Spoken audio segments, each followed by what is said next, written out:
All right, everyone, going to be getting into the Week 13 waiver wire ads, talking about the top players that you should be adding in your leagues. Going to be going position by position, breaking it down. If you guys enjoy this coverage, make sure to give a like and subscribe. That'll help me be able to put out more content for you guys. All right, let's get into it. So I'm going to be using Yahoo Fantasy just as a good indicator. Now, Trevor Lawrence is going to be over 60% rostered. There's a chance that someone might have dropped him. If he's available, he is someone I think you should look at. Next two matchups are going to be pretty good. And then Jordan Love. Obviously, he's probably going to be the top quarterback ad this week with Aaron Rodgers looking like he could potentially sit. We still need to get word on that. But if he does sit, I think Jordan Love would be a perfect replacement. He gets a matchup with the Chicago Bears, a matchup that is going to be pretty solid. He is someone that when he has gotten the snaps, has been impressive. Okay. Last week went in against the Philadelphia Eagles, one of the best defenses in the league, went 6 for 9, had 100 passing yards and a touchdown. Okay. Probably could have had another touchdown as well. Looks sharp. I expect him to go out and have a good game against the Bears. Obviously not someone that's going to win you a matchup, but if you guys are in a desperate need for a decent quarterback filler, he makes a lot of sense. And then just talking about guys, yes, this is going to be a 1 week filler, okay, but I think there's potential that the Packers could just choose to sit Aaron Rodgers for the rest of the season. So they got the Chicago Bears a bye week, and then they got the Rams, which would be a good matchup. They got the Miami Dolphins, which would be a good matchup, and then they got the Minnesota Vikings, which would also be a pretty good matchup heading into the fantasy playoffs. He is someone that could be a sneaky, maybe possibly a league-winning quarterback for those people that have been streaming quarterbacks thus far this season. All right, so now moving on into the running back position, we are going to be looking at Kyren Williams. Now, Kyren Williams is probably going to be someone that's already rostered in your leagues, especially in those more competitive leagues. Over 37% rostered. I'm just looking at players that are under 40% rostered on Yahoo. Well, he would fit that mold. If he's available, please pick him up. He is the RB1 in that offense. Okay, played in over 70% of the snaps last week. Had a few touches in the passing game, a few catches in the passing game, which is obviously great. Had 11 rushing attempts as well. He is someone that going forward gets a pretty good matchup. Seattle, Las Vegas, Green Bay, 3 straight pretty solid matchups, and honestly, he's going to need to get the ball. It wouldn't be surprising to see him get more targets next week with the top two receivers in that offense being banged up in Allen Robinson and obviously Cooper Kupp. JaMychal Hasty would have easily been someone that I would have considered a possible league winner if the Travis Etienne news would have been, more significant than it is. It seems like they actually were just being very cautious with Travis Etienne because he got rolled up on that same foot that had a injury occur last year. Okay, so they're being very cautious with it. And obviously, JaMychal Hasty is a perfectly capable back. If we get news for some reason that Travis Etienne is going to sit, then JaMychal Hasty would be a great RB play. Just look at the schedule that's coming up as well. Detroit and Tennessee, that is something that you like. So if he is going to be the RB1 in this offense, and I think he would be in that scenario of Travis Etienne sitting, because I don't think it'd be Darrell Henderson. I think he was just bought in to be a veteran presence. Hasty would be that guy. Hasty is also a better pass catcher as well. So if Etienne is out, then Hasty is going to be someone that you're looking at. If you are the Travis Etienne owner, then I think you would be wise to handcuff Hasty and Etienne together. So a lot of people are going to be picking up Zonovan Knight. He's actually one of the most owned or one of the most picked up players on Yahoo. Okay. So Zonovan Knight is someone you could pick up, just due to the injury to Michael Carter. That's why he got run. And also given the fact that James Robinson was inactive. I think that James Robinson is going to be active, and I think that's going to operate as the RB1 in this offense. Zonovan Knight was just a guy that was active.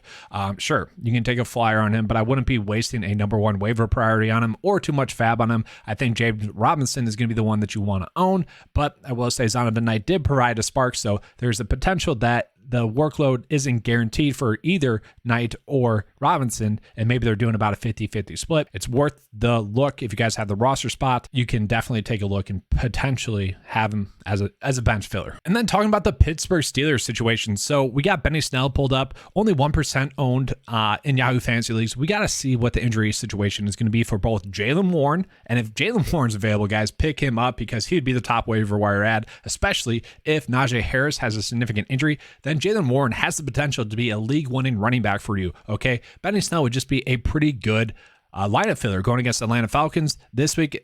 Baltimore, Carolina, Las Vegas coming up. Those wouldn't be terrible matchups, but I would much rather have Jaylen Warren be the guy in those matchups as well. So we got to wait on the injury news. Benny Snell, though, I think would be the RB number 1 in that offense if both Jaylen Warren and also Najee Harris were to sit. Then I just want to call attention to Jordan Mason. Okay, Elijah Mitchell was injured in that game. There's news rumblings that CMC's knee is it's just the end of the season type of thing. Not really banged up, but just if CMC were to potentially need his limits or need his carries limited, then it would be Jordan Mason, I think, stepping up. Who Jordan Mason, if you guys don't remember, he was the one that led to the surprise cut of Trey Sermon. That wasn't really shocking if you were following the preseason, but Jordan Mason was really impressive in the preseason. Heck, he was pretty much Elijah Mitchell 2.0 from last year. Jordan Mason is a good runner. If something were to happen to CMC, Jordan Mason would have league-winning upside, okay? So if you are someone that is the CMC owner, please pick up Jordan Mason for now if you have the roster spot. Even if you don't, I would try to do it. If you have like 2 tight ends or something, you could possibly cut that second tight end, or 2 quarterbacks, you could possibly cut that second quarterback and pick up Jordan Mason just as a flyer, because if something were to happen to CMC, Jordan Mason would be that player that you would, could easily be a league winner. Could be Rashad Penny last year. Could be Devin Singletary last year. That could easily be Jordan Mason. And then another pretty sneaky ad would be Keontae Ingram, okay? With James Conner getting a ton of carries. Guys, I mean, 2 of the last 3 games, he's played 90% of the snaps. James Conner is someone that has already shown us throughout his career that he cannot handle that many snaps. So if he were to get injured, it would not be shocking, okay? And if he does, Keontae Ingram would be that running back that you would want to own. And honestly, he'd probably be in for a lot of carries as well. Not something that I particularly love skill-wise, but you're stepping into a bigger role there, and it'd definitely be worth a look. The issue with him as well as James Conner, is the schedule that's coming up. You got the Patriots, tough defense. Denver had been a tough rush defense, and then Tampa Bay, and also tough rush defense. So, not something that you really need to go out of your way to roster. The only way I'm doing that is if I am the James Conner owner. And hey guys, potentially, if you can, if the trades are still open, try to trade away James Conner, okay? His ceiling's very high right now. I know he's coming in off of a bye, but those matchups do worry me. All right, so now getting into the top receiver ads. Zay Jones, he is someone that should be rostered more than this. 26% owned rostered is just terrible. Guys, he's been playing in over 90% of the snaps for basically the whole season, okay? And he's had multiple games of over 10 plus targets. Last week was not a fluke, okay? He has been involved in this offense. They brought him in for a reason. I really do not get this roster percent. Sure, Christian Kirk is the receiver number 1 still. That is not going to change, but Zay Jones is arguably someone that could be starting in your fantasy rosters, especially given the next 2 weeks matchups between Detroit and Tennessee. Please go out and pick up Zay Jones if he is available in your league. And then looking at someone like Nico Collins. Now, yes, the matchups aren't going to be the best coming up, but at the same time, Nico Collins has been pretty much the receiver number 1 in this offense. We can see the targets have been there the last 3 weeks, 10 targets, 7 targets, 9 targets. That is something that you like. Been a high consistent floor player. If you need a flex filler, he'd be someone that you can look at potentially. Not someone that's going to really be a league winner or anything like that, but could be a weak lineup filler that's not going to lose you a matchup. The next receiver I want to point out is going to be Nelson Agholor, guys. He is only 1% rostered, okay? And I get that. It does make sense. Before last week, he hadn't really shown much. He played in 56% of the snaps in week 11, and then we saw that snap count go all the way up to about 75% last week. Obviously had 8 targets, 6 receptions, and 65 yards receiving, and a touchdown. Okay, he was very impressive. He's actually probably been their, on a limited sample size, been their most impressive receiver. Jacoby Myers has lit it up. Okay, it'd be Jacoby Myers, but then next it'd be Nelson Agholor. Okay, obviously Jacoby Myers is a little bit banged up. That could lead to Nelson Agholor just being a great lineup filler. Obviously, the matchup with Buffalo is not one you're particularly excited about, but if you are someone that does have Jacoby Myers, it's pretty much a handcuff there. Nelson Agholor would be a very stellar play, I think, to fill in for Jacoby Myers. And now getting into some receivers that I think have the potential to be possible league winners, ? And this first one is going to be the worst of them. Marshall Jr. for the Carolina Panthers. We saw his snap counts go down. He had been gaining around 90% of the snaps the last few weeks, and then last week, 62% of the snaps. And that seemed to be a direct result of Laviska Shenault getting 40% of the snaps. Okay, if that trend continues, that would obviously not be a good thing, but if we see that adjust back next week, that'd be something I'm interested in. And look at the matchups. He's got Seattle, Pittsburgh, and Detroit.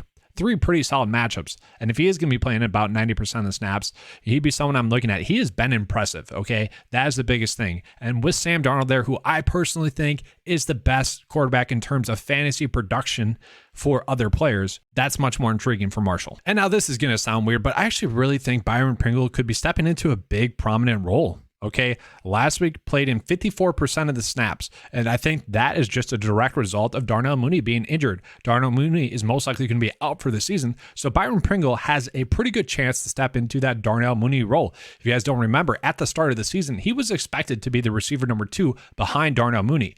So now that he's back healthy, he's played in the last 3 games, but last week was his first game playing over 50% of the snaps.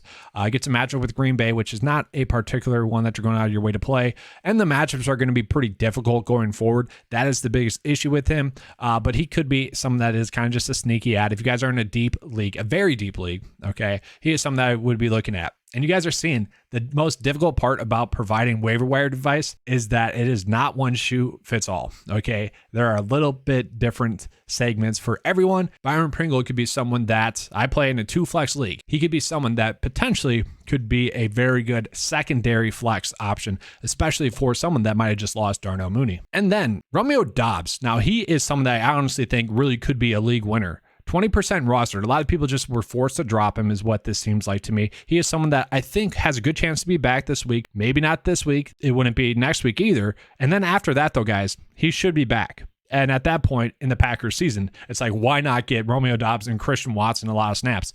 They get the Rams, who obviously a poor pass defense, the Miami Dolphins, which is one that would get you excited. And then the Minnesota Vikings, also a team in which can be beat up via the pass.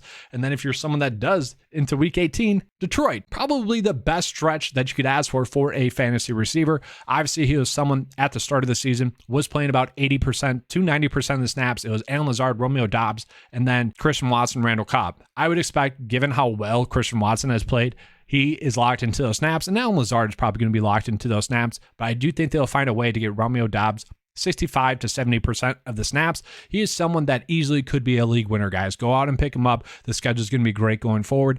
Not many people are going to be going out of their way to pick him up, especially if he sits this week. And if someone drops him, please go out and pick him up, because there's the potential that he could be a big league winner for you, especially if you are someone that is weak at the receiver position. Going back to receiver real quick, I did forget to mention Van Jefferson. Van Jefferson, 23% rostered, going to be the receiver number 1 for the Rams. That's pretty much it. It should be a lot of targets coming his way, about 7 per game. Pretty good schedule coming up as well. So certainly someone that I would be trying to pick up if I could. And then just get into tight ends real quick. If you guys are someone that needs a tight end, Daniel Bellinger, someone you can look at. He has been out with an eye injury, okay, for the past going on 5 games now. If he's going to be back, he is someone that I think would be a pretty good ad for you, especially if you are someone that needs a tight end. Tommy Trumbull is someone you could look at as well. Played in 74% of the snaps last week. If that is going to be a trend that continues, that is something that I like to see. And then lastly, Hunter Henry, only 30% rostered in Yahoo fantasy leagues. If you guys are someone that needs a tight end, I would be looking at Hunter Henry. He is playing about 70 to 90% of the snaps, just depending on game flow. I don't think last week was a fluke. Probably should have had another touchdown. I don't think anyone would argue that. If something were to happen to Jacoby Myers, I do think that would just mean a few more targets going to Hunter Henry's way. He is someone that I think you should be looking to roster in a lot of leagues. All right, thanks for watching, guys. If you enjoyed the coverage, make sure to give a like and subscribe. That helps me be able to put out more content for you guys. All right, let's have a good one, and good luck this week in your season-long leagues.